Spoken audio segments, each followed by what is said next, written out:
The alarm bells screamed through the monitoring station on Kepler 442b. Commander HFY dropped his morning meal and rushed to the main control room. His blue skin turned pale as he saw the flashing red lights on every screen.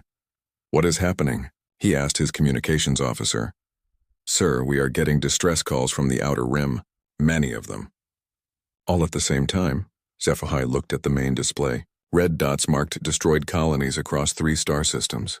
Each dot represented thousands of lives lost. His hands shook as he counted them. "Show me the messages," he ordered. The first recording was from New Alteria Colony. The voice was broken and filled with fear. "This is Colony Director Yashtel. We are under attack. Unknown ships. Huge ships. Our weapons do nothing to them. They are not listening to surrender calls. Please send help, please." The message ended with an explosion sound. Then silence. The second message was even worse. It came from the mining station at Helix 7. "The attackers are not normal. Their ships look wrong. Like metal boxes with guns. No shields that we can see, but our plasma cannons bounce off them like toys. They use primitive weapons, but they work. How do they work so well?" HFY played message after message. Each one told the same story. Giant, ugly ships that should not be able to fight so well. Weapons that looked old but destroyed everything. Attackers who never talked, never asked for surrender, never even gave warnings. "Sir," said his science officer, "I have analyzed the ship designs from the survivor videos. What did you find?" "The ships follow no known design pattern. They are built like fortresses, not spaceships. Heavy armor everywhere. Too much armor. Any normal species would never build ships like this because they would be too slow and use too much fuel." HFY felt a cold fear growing in his stomach. What kind of species would build such ships? "Only a species from a death world, sir." Everyone in the control room went quiet. Death worlds were the most feared planets in the galaxy. Worlds with crushing gravity, poison air, deadly storms, and monsters that could kill you in seconds. No civilized species could survive on such planets. And no species that did survive could ever build spaceships. They were too busy fighting just to stay alive. "That is impossible," HFY said. "No death world species has ever achieved spaceflight. Our scientists have studied this for hundreds of years." "I know, sir, but look at these ship designs. Heavy gravity would explain the thick armor. Toxic environments would explain why they build everything so strong. And constant danger would explain why they never negotiate. They only know how to fight." More messages came in. Colony after colony was going dark. The attacking fleet was moving toward the core worlds, toward the heart of galactic civilization. HFY opened a channel to the Galactic Council headquarters. "This is Monitoring Station 7. We have a code black emergency. Unknown hostile fleet is destroying outer rim colonies. We need the full defense fleet." The response came quickly. "Monitoring Station 7, this is Council Defense Command. How many enemy ships are we facing?" HFY looked at his tactical officer. The officer checked his screens and turned pale. "Sir, based on the attack patterns and timing, we estimate at least 50 capital ships. Maybe more." 50 capital ships, HFY reported. 50? Are you certain? "No known species has a fleet that large. Sir, I am certain. And sir, there is something else. These ships appear to be from a death world species." Long silence on the channel. Then, "Say again, Station 7. The attacking ships show design patterns consistent with death world engineering. Heavy armor, simple but effective weapons built for survival rather than speed or elegance." "That is impossible. Deathworld species cannot build spaceships." "Sir, someone forgot to tell them that." Another alarm went off. HFY looked at the new data with growing horror. "Council Command, we have updated intelligence. The enemy fleet is not just attacking randomly. They are following the main trade routes. They are moving directly toward the core systems. This is an organized invasion." "Understood, Station 7. We are sending the 3rd Fleet to intercept." HFY knew the 3rd Fleet. 50 ships with the best weapons and shields in the galaxy. Crews trained for decades. Ships that had never lost a battle. He hoped it would be enough. 3 hours later, the 3rd Fleet reached the enemy. The battle lasted exactly 18 minutes. 47 galactic ships were destroyed. The enemy lost nothing. The few survivors sent back recordings. HFY watched in disbelief as the primitive-looking enemy ships tore through the galactic fleet like it was made of paper. The plasma weapons that could melt asteroids barely scratched the enemy armor. The shield-piercing missiles exploded harmlessly against the thick hulls, but the enemy weapons worked perfectly. Simple metal projectiles fired at incredible speed punched through the best shields like they were not there. Nuclear explosives that should have been useless in space battles destroyed ships designed to survive anything. "How is this possible?" his tactical officer asked. "Because we have been thinking about this wrong," SciFi said slowly. "We build our ships for space. We design weapons for fighting in the void, but they build everything for surviving on worlds that try to kill them every day. To them, space combat is easy compared to their home." A new message arrived. This one was different. It was not a distress call. It was from the enemy fleet. The image showed a figure in heavy armor. The face was hidden behind a dark helmet. When it spoke, the voice was deep and mechanical. "To all species of this galaxy, you have grown weak. You hide behind energy shields and fancy technology. You have forgotten how to fight, how to suffer, how to be strong. We are here to remind you. Surrender your weapons and submit to the strong or be destroyed. You have one standard day to decide." The message ended. SciFi stared at the screen. "What do we do now?" His science officer was working frantically at her station. "Sir, I have been analyzing their language patterns and ship designs. I think I know who they are." "Tell me." "They are speaking a form of ancient galactic standard, but their accent and word choices match records from the restricted archives. I think these are the descendants of one of the lost generation ships." "Generation ships?" "Yes, sir. Hundreds of years ago, some species sent out massive ships to colonize distant worlds. Most were never heard from again. We assumed they died or failed. But what if they succeeded? What if they found worlds so dangerous that they had to become something new to survive?" SciFi understood. The attackers were not aliens at all. They were the children of civilized species who had been forced to become Deathworlders to survive. They had spent generations learning to live in the most dangerous places in the galaxy, and now they were coming home. "Send a message to all council members," he ordered. "Tell them we are not facing an unknown species. We are facing ourselves, or what we might have become if we had been forced to be strong instead of comfortable." As the enemy fleet moved closer to the core worlds, SciFi wondered if civilization could survive meeting its own shadow. The soft, comfortable species of the galaxy were about to face what they might have been if they had chosen strength over safety. The Deathworlder fleet was coming, and they were not impressed with what the galaxy had become. Captain Sarah Chen was drinking her morning coffee when the emergency signal came through. The bridge of the Terran dreadnought Indomitable went from quiet routine to full battle alert in seconds. "Captain, we have an urgent transmission from the Galactic Council," reported Lieutenant Martinez at the communication station. "Put it through." The main screen showed Commander SciFi looking exhausted and frightened. "This is an emergency broadcast to all council member fleets. Unknown hostile forces are attacking Outer Rim colonies. We need immediate assistance." Sarah listened to the report with growing concern. 50 capital ships destroying everything in their path. Primitive weapons that somehow worked better than advanced technology. Attackers who never negotiated or even talked. "Tank, what do you think?" she asked her weapons officer, Commander James Morrison. Everyone called him Tank because he was built like one and had the same approach to problems. Tank studied the tactical data. His face went pale. "Captain, these ship designs look familiar." "Familiar how?" "They remind me of old Earth military doctrine. Before we joined the Council, heavy armor, kinetic weapons, nuclear warheads. We used to build ships exactly like this." Sarah felt a cold chill. "Are you saying these might be human ships?" "I am saying they fight like humans, Captain. Like humans who never learned there was supposed to be a better way." Within an hour, Admiral Rodriguez authorized a reconnaissance mission. Captain Chen would take a small fleet to investigate.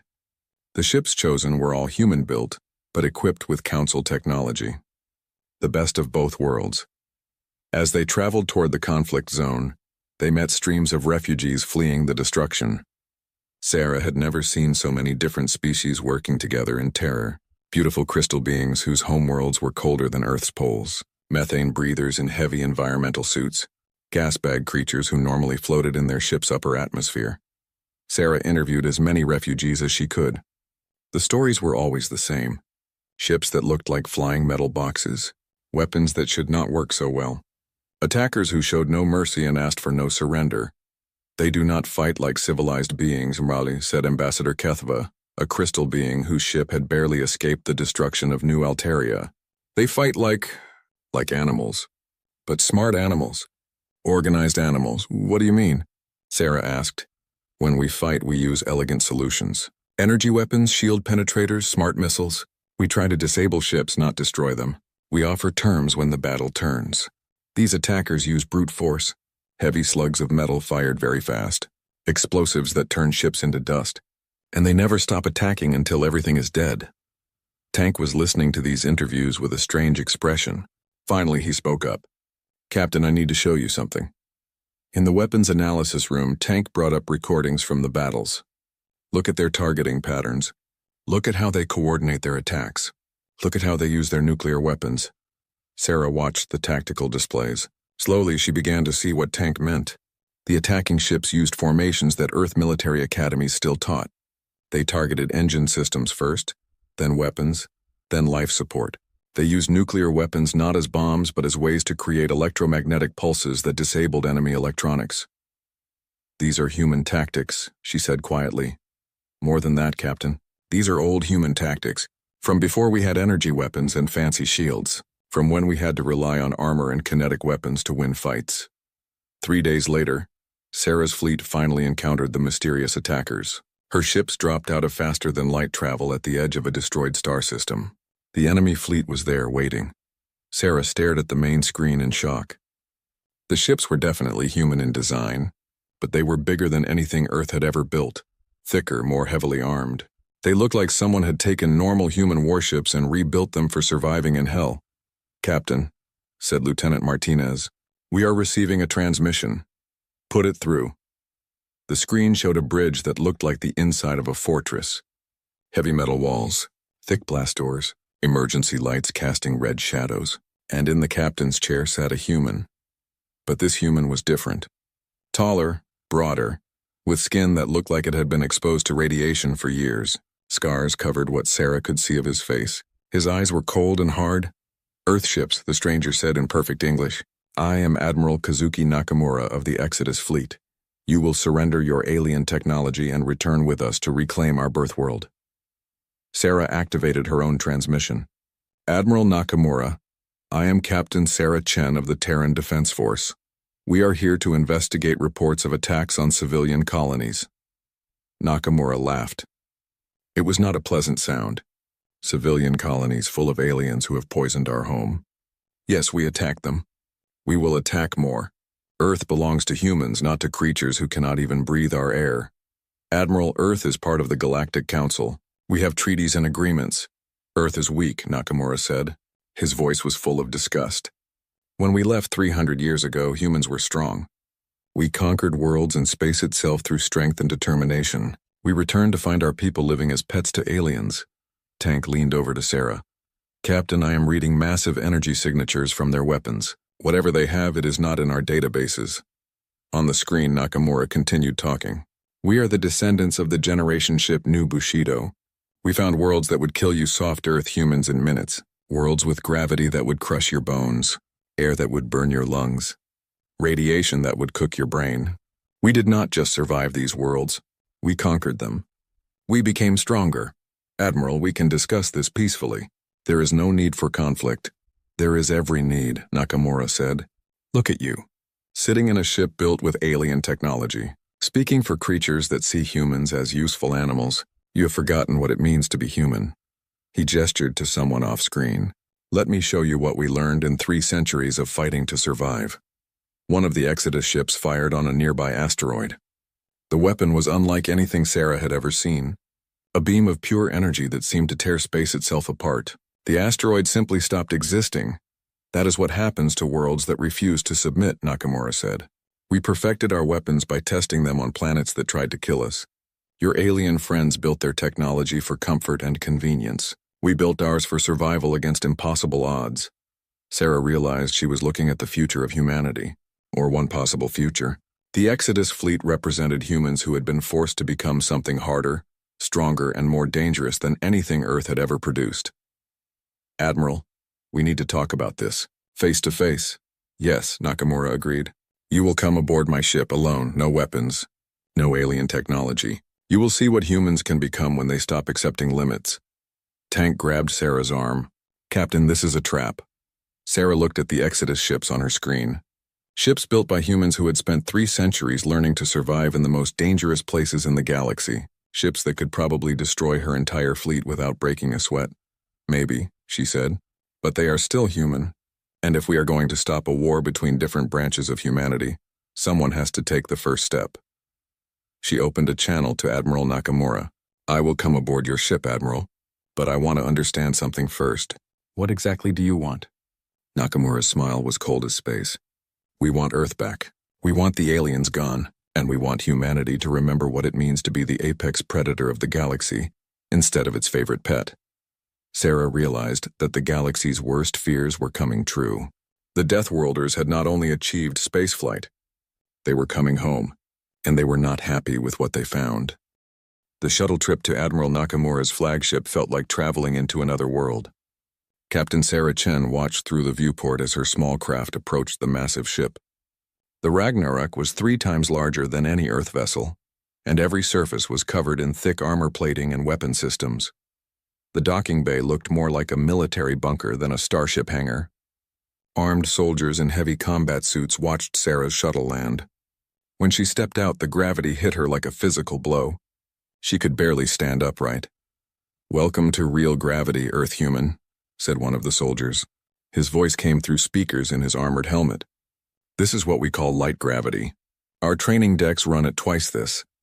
Sarah struggled to walk as they escorted her through corridors that looked like the inside of a battleship designed by people who expected to fight for their lives every day. Thick blast doors every few meters. Emergency weapons lockers built into the walls. Air that tasted of metal and recycled atmosphere. Admiral Nakamura was waiting in what he called the war room. It was a circular chamber with displays showing tactical information about every ship in both fleets. The Admiral himself was even more impressive in person. Nearly 7 feet tall, with muscles that came from living in heavy gravity his entire life. "Sit," he said, pointing to a chair that was built for someone much larger than Sarah. "Let me tell you a story about what humans can become when they stop making excuses." Sarah managed to sit down, fighting against the crushing gravity. "I am listening." 300 years ago, the generation ship New Bushido left Earth with 50,000 colonists. We were sent to establish human colonies in the Outer Rim. Earth said it would send supply ships and support fleets. Earth lied. Nakamura activated a holographic display showing star charts. "We found worlds, Captain Chen. Worlds that would kill soft humans like you in seconds. Worlds with gravity that crushes bones. Atmosphere that burns lungs. Radiation that cooks brains. Weather that includes storms made of metal and acid. You could have looked for easier worlds. We tried. Every habitable world we found was already claimed by alien species. Species that had been expanding while Earth sat comfortable and safe in its little corner of space. So we had 2 choices. Die in space or learn to live in hell." The holographic display changed to show images of the colonies. Sarah gasped. The cities looked like military fortresses. Every building was designed to survive bombardment. Children played in powered armor suits. Adults carried weapons as casually as Earth humans carried communication devices. "We did not just survive," Nakamura continued. "We thrived. We bred stronger. We built tougher. We learned to fight against planets that fought back. And while we were becoming what humanity should be, Earth was becoming weak. We built a peaceful civilization." "You built a zoo," Nakamura said with disgust. "You let aliens teach you their technology. You adopted their values. You forgot that humans became the dominant species on Earth by being better predators than anything else on the planet." Sarah tried to stand up, but the gravity forced her back down. "Cooperation is not weakness. Dependence is." Nakamura touched a control, and the display showed Earth's current military. "Your ships are half alien technology. Your weapons are based on alien designs. Your soldiers train using alien tactics. What happens when your alien friends decide they do not need you anymore? That will not happen. The Council values diversity and cooperation." Nakamura laughed. "The Council values useful animals. You are their pet humans, Captain. Clever pets who can think and fight and explore dangerous places where civilized species cannot go, but pets nonetheless." The display changed again, showing the Exodus fleet in action. Sarah watched in horrified fascination as their ships tore through Council forces with ease. Their weapons ignored energy shields. Their armor shrugged off plasma blasts. Their tactics were simple and brutal. "We spent 3 centuries learning to fight things that could kill us with a thought," Nakamura explained. "Gravity fields that could crush ships. Energy storms that could cook crews alive. Creatures that hunted in hard vacuum. Compared to that, your alien friends are easy." "What do you want?" Sarah asked. "Earth. Clean of alien influence. Humans ruling humans, as it should be. And then we expand. We take worlds and make them ours. We remind the galaxy why apex predators should be feared, not protected." Sarah felt a chill that had nothing to do with the ship's cold air. "You want to conquer the galaxy? I want to save humanity from the slow poison of comfort and dependence. Look at yourself, Captain. You can barely function in normal gravity. Your weapons are designed by aliens. Your ship is built using alien technology. In 3 centuries, will there be anything human left about Earth humans?" The war room's doors opened and several other officers entered. They were all like Nakamura, tall, strong, scarred from lives of constant struggle. One of them was a woman who looked like she could punch through steel armor with her bare hands. "Admiral," the woman said, "the Council fleets are mobilizing. Looks like they want to fight." "Good," Nakamura replied. "It has been too long since we had a real challenge. Captain Chen, you will stay and watch. You need to understand what humans can do when they stop pretending to be civilized." Sarah watched the tactical displays as the 2 fleets maneuvered for battle. The Council forces had more ships, better technology, and centuries of experience fighting space battles. But the Exodus fleet had something else. Absolute confidence that they were superior to everything they faced. "Your alien friends fight like they are dancing," observed one of Nakamura's officers. "Pretty formations, elegant maneuvers, minimal damage. They try to disable ships instead of destroying them. They offer terms when they start losing." "We fight like we are hunting," added another. "Maximum damage, no mercy, no retreat. Because that is how you survive when everything is trying to kill you." The battle began with long-range missile exchanges. Sarah watched as Council ships fired sophisticated guided weapons that should have torn through any defense. The Exodus ships responded with simple nuclear warheads launched from crude missile tubes. The Council missiles were intercepted by point defense systems that filled space with metal fragments. The Exodus nuclear weapons punched through the most advanced shields like they were not there, and turned entire ships into expanding clouds of gas. "How?" Sarah asked. "Your shields are designed to stop energy weapons and sophisticated guided systems," Nakamura explained. "They are not designed to stop a nuclear warhead moving at significant fractions of light speed. Simple physics defeats complex technology." The battle continued for 2 hours. When it ended, 40 Council ships were destroyed or disabled. The Exodus fleet had lost nothing. "Now do you understand?" Nakamura asked. Sarah did understand. She understood that humanity had split into 2 branches, one that chose cooperation and comfort, and one that chose strength and survival. And she was not sure which one would be better for the galaxy. "What happens now?" she asked. "Now you go back to Earth. You tell them what you have seen. You give them our terms. Withdraw from the Council, expel all alien influences, and accept that the strong should rule. Or we will make the choice for them." As Sarah prepared to leave, Nakamura added one more thing. "We are not monsters, Captain. We are what humans become when they refuse to accept limits, when they insist on being strong instead of safe. Your Earth humans could become like us if they had the courage to try." Sarah returned to her ship knowing that the galaxy was about to change forever. The question was whether it would be destroyed in the process. The Battle of Proxima Centauri began at 0800 hours Galactic Standard Time. Captain Sarah Chen watched from the bridge of the Indomitable as the largest space fleet in recorded history prepared to fight for the future of human civilization. On one side, the combined Earth Council fleet of 300 ships representing dozens of species and centuries of cooperative technology. On the other, Admiral Nakamura's Exodus armada of 60 ships built by humans who had learned to survive in the most dangerous places in the galaxy.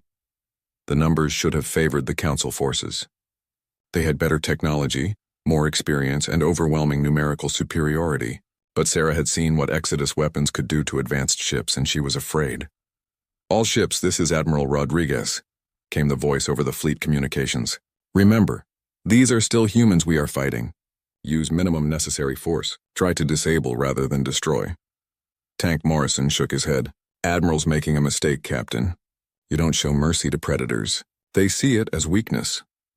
Sarah opened a channel to Commander HFY, whose Altarian squadron was positioned on their left flank. HFY, your ships have the best sensors in the fleet. What are you reading from the Exodus formation? Captain Chen, their energy signatures are strange. They are running much hotter than normal ships. It is as if their entire vessels are designed around their weapon systems rather than their engines or life support. That makes sense, Tank said. If you live on Deathworlds, you build everything to survive and fight. Comfort comes last. The two fleets closed to engagement range. The Exodus ships moved in perfect formation like a pack of hunters. The Council ships spread out in a classic engagement pattern designed to maximize their technological advantages. Admiral Nakamura's voice came across all frequencies. Attention, Council forces. This is your final warning. Surrender now and accept human rule or be destroyed. You have 60 seconds to comply. Admiral Rodriguez responded immediately. Admiral Nakamura, we will not surrender to terrorists. All Council ships, you are free to engage. The battle began with a massive missile exchange. Sarah watched as hundreds of smart missiles launched from Council ships. Their targeting systems locked onto the Exodus vessels. At the same time, the Exodus fleet fired what looked like simple metal projectiles. The smart missiles should have been unstoppable. They had advanced guidance systems, shield penetrators, and enough explosive power to crack a moon. But the Exodus ships filled space with defensive fire that looked primitive but worked perfectly. Metal fragments moving at incredible speed tore the sophisticated missiles apart. Meanwhile, the Exodus projectiles punched through the most advanced shields like they were made of paper. These were not just metal slugs. They were dense cores of heavy elements accelerated to significant fractions of light speed. When they hit, they released energy equivalent to nuclear weapons, shields down to 60%, reported the Indomitable's damage control officer. Whatever they are firing, our defensive systems were not designed for it. Tank was already adjusting their weapons. Captain, recommend we switch to kinetic weapons. Their armor is designed to absorb energy, but metal hitting metal still follows basic physics. Sarah approved the change, and the Indomitable began firing its backup kinetic systems. All around them, other Earthships were doing the same. The human crews adapted quickly, falling back on older fighting techniques their great-grandparents had used. But the alien crews of the Council fleet were struggling. Their species had evolved elegant energy-based combat over thousands of years.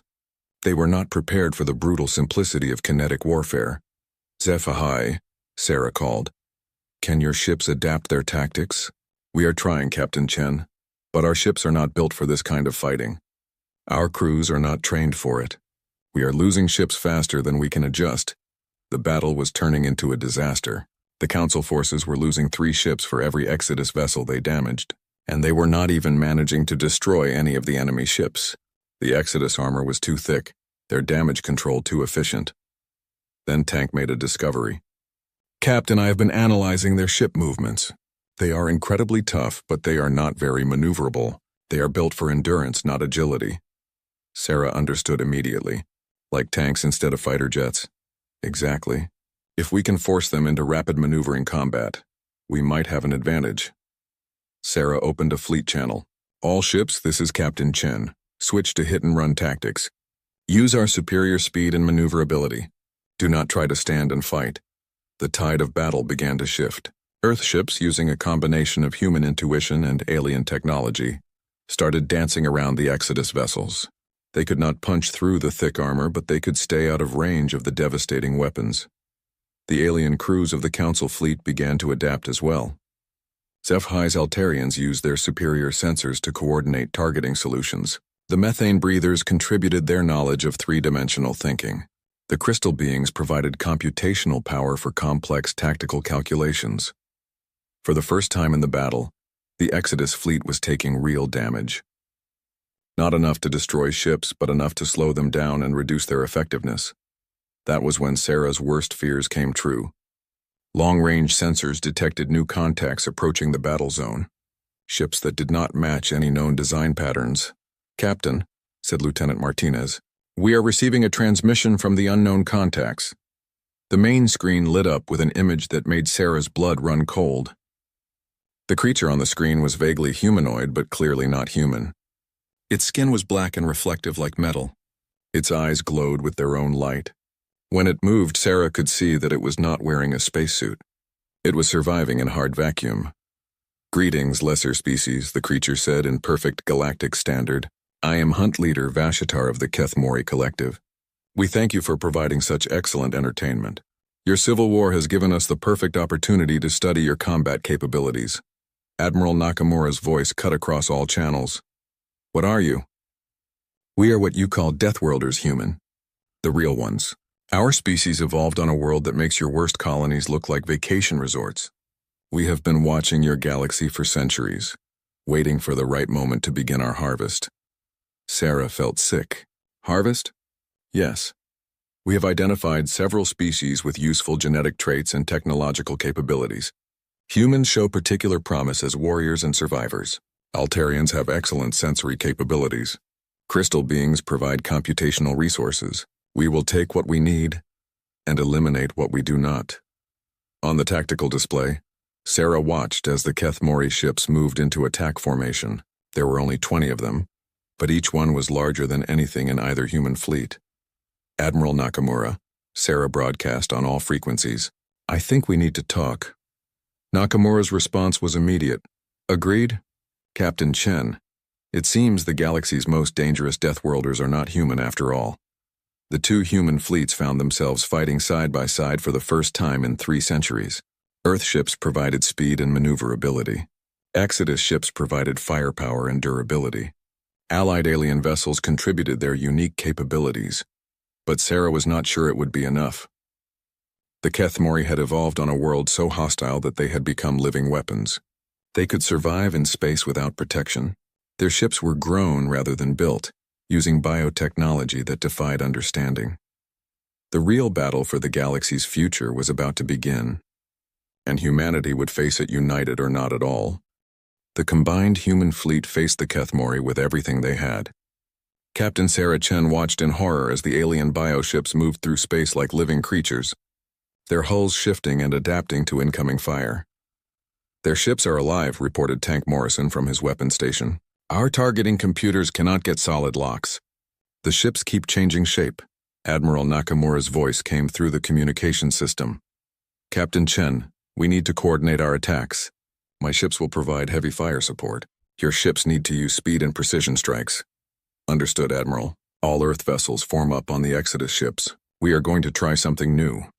The battle against the Kethmori was unlike anything in galactic history. The aliens did not use energy weapons or missiles. Instead, they deployed creatures that could survive in hard vacuum, living weapons that tore through ship hulls with claws that could cut through the strongest metals. Sarah watched in disbelief as Kethmori warriors leaped from ship to ship across open space, using their own bodies as boarding craft.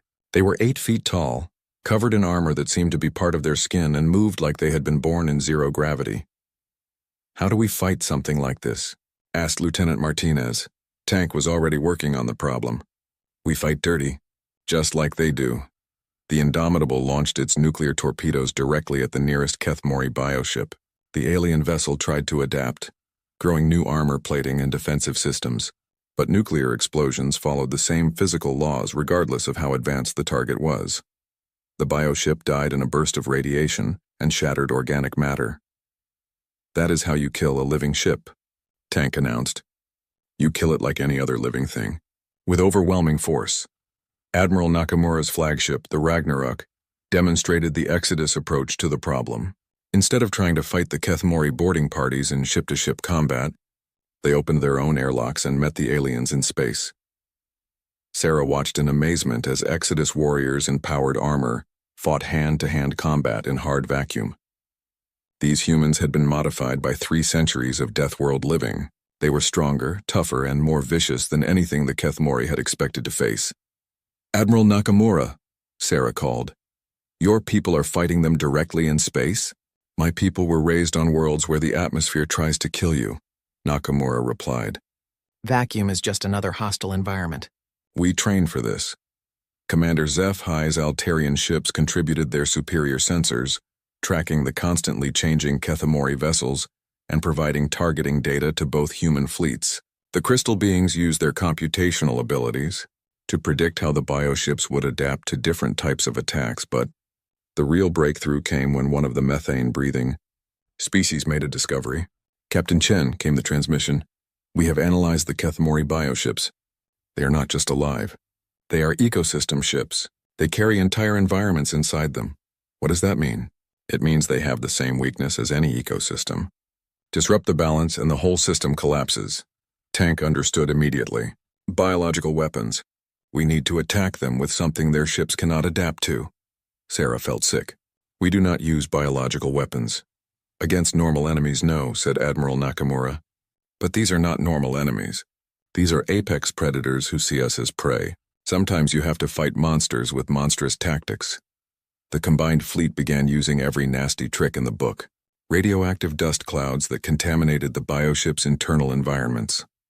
Electromagnetic pulses that disrupted their nervous systems. Chemical weapons that poisoned their atmospheric processors. The Kethmori had spent thousands of years becoming the perfect hunters. But they had never faced prey that fought back with the same ruthless efficiency they used. The tide of battle turned when Captain Chen and Admiral Nakamura coordinated a joint assault on the Kethmori command ship. Earth vessels provided precision strikes that disrupted the bioship's adaptive systems. Exodus ships followed up with massive kinetic bombardments that shattered the creature's internal structure. The hunt leader Vashitar appeared on the communication screen one final time. Its perfect features were now scarred and bleeding. Impossible. We are the ultimate predators. We have conquered 1,000 worlds. Admiral Nakamura's response was cold and final. You made one mistake. You tried to hunt humans. We are the species that hunted everything else on our homeworld to extinction, and then we got better at it. The Kethmori command ship died like a living thing with screams that echoed across all frequencies.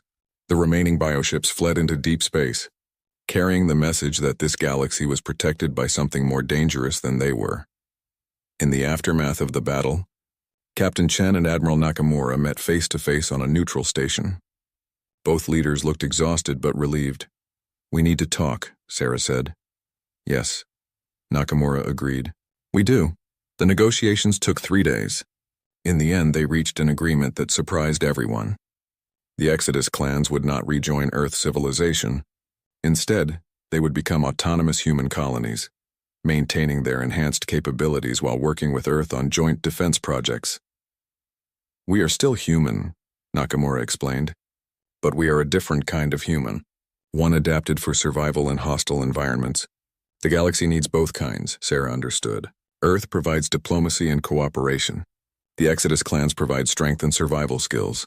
Together we make sure that humanity never again faces extinction, and we make sure the galaxy remembers that humans are not pets to be protected. We are partners to be respected. The Terra Compact was signed by representatives of both human factions and the Galactic Council. It established a new framework for human expansion that combined Earth's diplomatic skills with the Exodus clan's survival expertise. 6 months later, Sarah stood on the bridge of a new type of ship. Half Earth technology, half Exodus engineering. Around her, crews from both human factions worked together, preparing to establish the galaxy's first integrated Death World colonies. These would be worlds where any species could learn to push beyond their environmental limitations.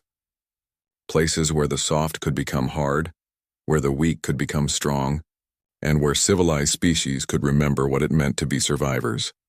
Tank Morrison, now serving as the Joint Fleet's chief tactical officer, looked at the sensor readings from their destination. Captain, we are approaching Kepler 438b. Gravity 3 times Earth normal, toxic atmosphere, constant electrical storms, and predators that hunt in hard vacuum. Sarah smiled. Sounds like home. For some of us, anyway. Admiral Nakamura's voice came through the communication system from his own ship. Captain Chen, welcome to the real galaxy.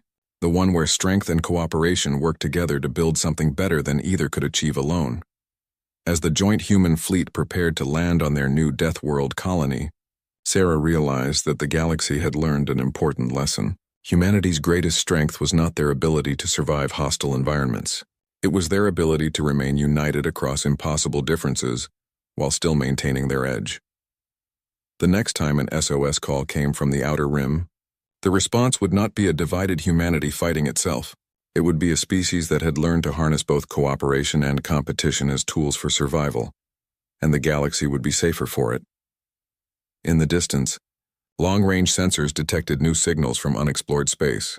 Unknown species, possible threats, definite challenges. Sarah looked forward to meeting them. After all, humanity was ready for whatever the universe could throw at them. They had learned to be strong together,